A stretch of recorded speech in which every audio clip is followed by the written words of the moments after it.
ఇదేందో గులాబీ పార్టీలో గ్రూపు తగాదాలట. ఎక్కడా? కల్వకుర్తి బీఆర్ఎస్ లో ముదురుతున్న వర్గపోరు. జైపాల్ యాదవ్ వర్సెస్ ఉప్పల వెంకటేష్ గుప్తా.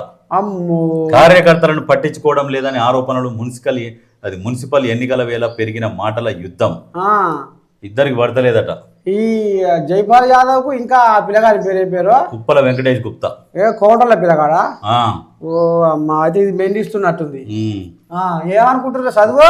ఉమ్మడి మహబూబ్ నగర్ జిల్లా రాజకీయాల్లో కీలకమైన కల్వకుర్తి నియోజకవర్గ బీఆర్ఎస్ లో వర్గపోరు వీధిన పడింది.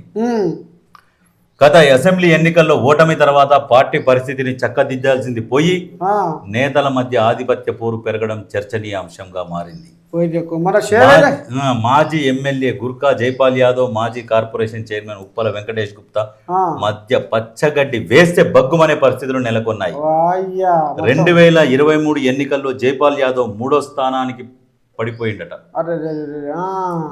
ఆయన ఒంటెత్తు పోగడలే కారణమని ప్రత్యర్థి వర్గం ఆరోపిస్తుంది. పంచాయతీ ఏడబుట్టొచ్చు, ఏడబుడుతుంది, అభ్యర్థులను నిలబెట్టే కాడబుడుతుంది. ఇప్పుడు మున్సిపల్ వచ్చినాయి కదా, ఇది నా మనిషికి టికెట్ ఇవ్వాలి, నా మనిషికి టికెట్ ఇవ్వాలన్న కాడ ముదురుతాయి ఇవన్నీ. అట్టనా? ఇప్పుడు ఎందుకు ముదురుతాయి అంటే ఈయనని పడేస్తే ఇక నేనే నెక్స్ట్ పోటీకి, అదే వీడియో లేకుంటే నా సీటుకి అడ్డం ఉండదని ఒకరు ఈ వర్గ పోర్లు కూడా చూసుకుంటారు భవిష్యత్తు. అమ్మా, ఇదేంది? ఇది ఎక్కడిది? కోల్యాగా? నీ దోస్తే ఉన్నట్టుగా. మా దోస్తు ఎవరు? ఏసీబీ బలలో అసిస్టెంట్ ఇంజనీర్. మా దోస్తు ఈ దొంగలు కలిసి ఊరు ఇంటి బిల్లు కోసం 10,000 డిమాండ్. లంచం తీసుకుంటుండగా పట్టుబడ్డ ఏఈ. కేసు నమోదు చేసి రిమాండ్కు తరలింపు. లజ్జ పోయి సిగ్గు వస్తుంది. అధికారికంగా చేయాల్సిన సాయం కోసం లంచం డిమాండ్ చేసిన ఓ అసిస్టెంట్ ఇంజనీర్ ఏసీబీ అధికారులకు చిక్కాడు. ఆదిలాబాద్ జిల్లా నన్నూరు మండల కేంద్రంలో మంగళవారం ఈ ఘటన చోటు చేసుకుంది. నన్నూరు హౌసింగ్ కార్యాలయంలో శ్రీదుర్గం శ్రీకాంత్ అవుట్ సోర్సింగ్ పద్ధతిలో అసిస్టెంట్ ఇంజనీర్ గా విధులు నిర్వహిస్తున్నాడు. నన్నూరు గ్రామానికి చెందిన ఇద్దరు లబ్ధిదారులు ప్రభుత్వ స్కీమ్ల కింద.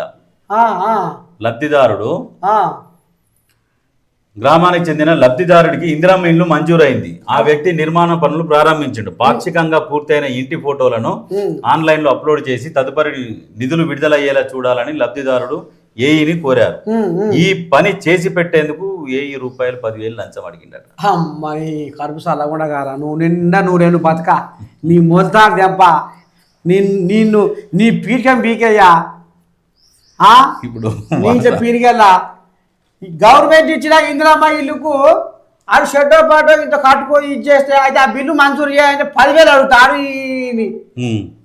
కానీ ముఖం మొద్దులో పెట్ట సరే నిజంగా ఇది అలవాటు చేసారు. కానీ వానికే ఇల్లు లేదు పాపం. ఇల్లు లేక గవర్నమెంట్ నుంచి లబ్ధి పొందిండు. ఈ 5 లక్షల లబ్ధి పొందిండు. 5 లక్షల ఇల్లు కాక వాడు సతమతం అయ్యి ఇంకా ఏదో వాళ్ళ దగ్గర పైసలు ఉంటే ఇదివరకు ఇల్లే కట్టుకును కదా, వాళ్ళ దగ్గర పైసలు లేకనే ఇల్లు కట్టుకోలే. ఇన్ని రోజులు గవర్నమెంట్ ఇచ్చింది, దాంట్లో కూడా 10,000 అడుగుతున్నాం. ప్రభుత్వం జీతం ఇస్తలేదా? ఎందుకు ఇస్తలేదు మరి? మరి ఇట్లా అలవాటు పడ్డారు, ఇట్లా తయారయ్యారు. అయ్యా రేవంతయ్యా, ఇక మరి ఆ పొంగులేవి చెప్పు ఒకసారి. ఆ పొంగులేటి కూడా మరి దీన్ని జర కన్ను పెట్టి ఏదో సెక్రటేరియట్లా ఏదో కంప్లీటర్ పెట్టి నేరుగా లబ్ధిదారుడు ఎవరైతే ఉన్నాడో అంత సరఫరా నడిపిస్తున్నావు అని కాకమ్మ కథలు చెప్పి మళ్ళీ ఈ భాగవతమే పిరాగి నడవంగా. అదే కదా, చెప్పు ఒకసారి. ఏంది భాగవతం?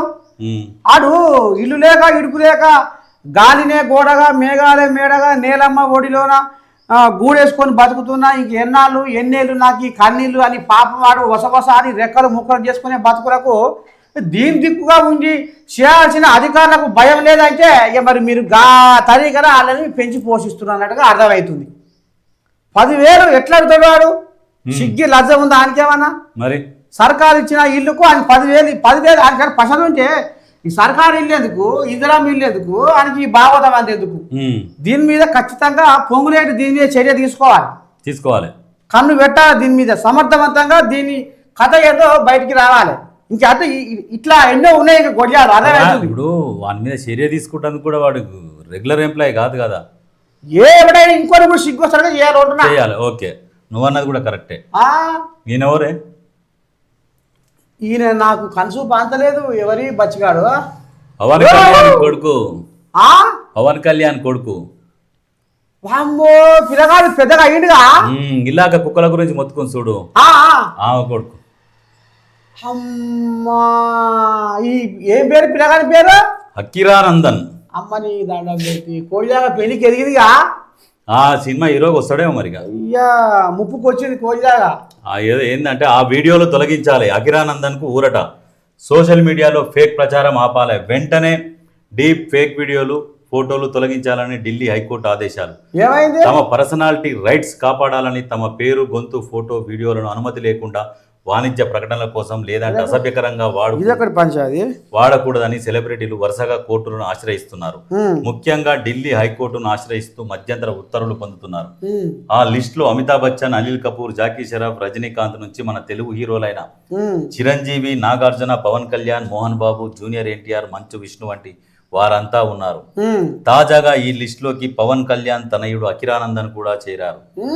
ఏఐ ఉపయోగించి తనపై రూపొందించిన చిత్రంలో హట్ అయిన అకిరానందన్ తన వ్యక్తిత్వం గోప్యత హక్కులను ఉల్లంఘించారని ఢిల్లీ హైకోర్టును ఆశ్రయించారు. ఎరకుండదా అయితే ఇప్పుడు పట్టించుకుంటుండా పొరగాల మరి పట్టించుకుంటుండు. అదే అంటుండు. అయితే ఈయన ఢిల్లీ కోర్టులో వేసిండు. అయితే స్వరం వంటివి ఫన్నీ డీప్ ఫేక్ టెక్నాలజీ ఉపయోగించారని తనపై చేసిన ఏఐ వీడియోతో పాటు యూట్యూబ్, ఇన్స్టాగ్రామ్, ఫేస్బుక్లలో, ఎక్స్లలో పెద్ద సంఖ్యలో తన పేరుపై ఉన్న నకిలీ ప్రొఫైల్ పేజీలను తొలగించాలని అకిరానందన్ కోరారు. అంటే ఈ పిల్లగారి మీద చెడ్డ ప్రచారం చేస్తున్నా? చెడ్డ ప్రచారం కాదు, అదే నర్సయ్య తాత పేరు మీద ఇంకోటి ఛానల్ ఓపెన్ చేస్తారు, ఒకటి ఫేస్బుక్ ఐడి ఓపెన్ చేస్తారు, ఇన్స్టాగ్రామ్ ఐడి ఓపెన్ చేస్తారు. నువ్వు వీడ మాట్లాడుతున్న వీడియోలన్నీ తీస్తారు, మళ్ళీ అనలేస్తారు తెలియకుండానే. ఇవన్నీ జరుగుతున్నాయి.